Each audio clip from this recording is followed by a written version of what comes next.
So I get questions a lot from people of you have a pretty much fully remote team. You've scaled up in 4 years. How are you running your business without having bottlenecks and having an inflated tech stack? And it took a while. It's really hard sometimes to identify those tools in your business that really make it run. And with so many SaaS products out there, it's hard to know what is good for you without trying it, telling your team 3 months later, we're going to abandon it, whatever. So there's no one tool that just runs my business. For example, Slack, Teams, they give me notifications that I ignore at 11 o'clock at night. I'm actually probably asleep by then, so I am ignoring them. So the tech stack that we use to run our business, and we're pretty much a fully remote team that is distributed across multiple time zones in multiple states. So tools that keep us productive, accountable, but also human. So we are a business that does use Slack and Teams, and my IT team hates me for it.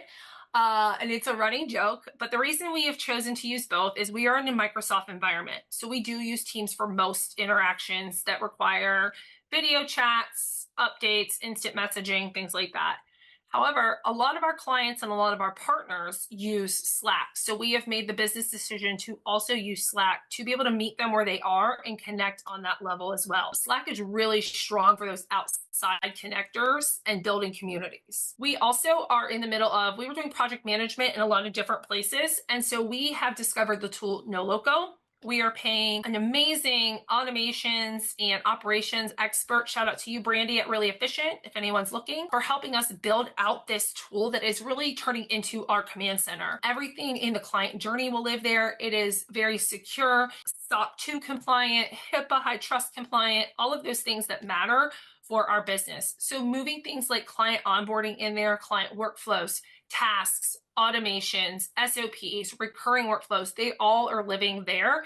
And I'm so excited to launch that likely at the beginning of Q3. We also really love our favorite HRIS and internal payroll tool, at least right now, is Gusto. We like it to use it for HR, payroll, onboarding, layering and compliance, time tracking, employee performance management, engagement, goal tracking, things like that. We can all do all of that in Gusto, and it's one-stop shop for our employees to manage everything that matters in their employment life cycle. Next, I am a big fan of Loom. Love the ability to use asynchronous videos, which means I can have fewer meetings. I can send updates out. I can show somebody how I walk through something. I can create tutorials, SOPs, trainings. It's wonderful for that. Last but not least, the one that I really want to talk about is HubSpot.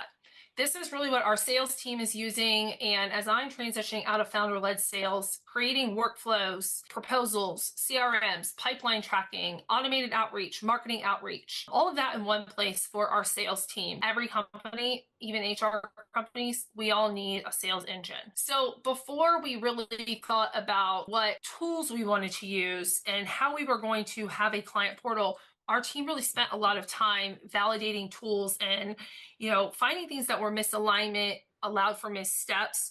So I'm really excited to have a tool like NoLoco that's bringing everything together to run like a playbook and increase our speed to competency with clients, our ability to do more, and really have a systemized structure to our business that levels us up, but it's customized to our business, right? So it's proprietary to us. And I think that's really important, especially in a service-based business, to share. So if you want a copy of my remote ops tech stack cheat sheet, comment remote and I'll send you the exact tools and automations we're using to run great HR. And I would also love to hear your feedback on tools that you really love in the comments.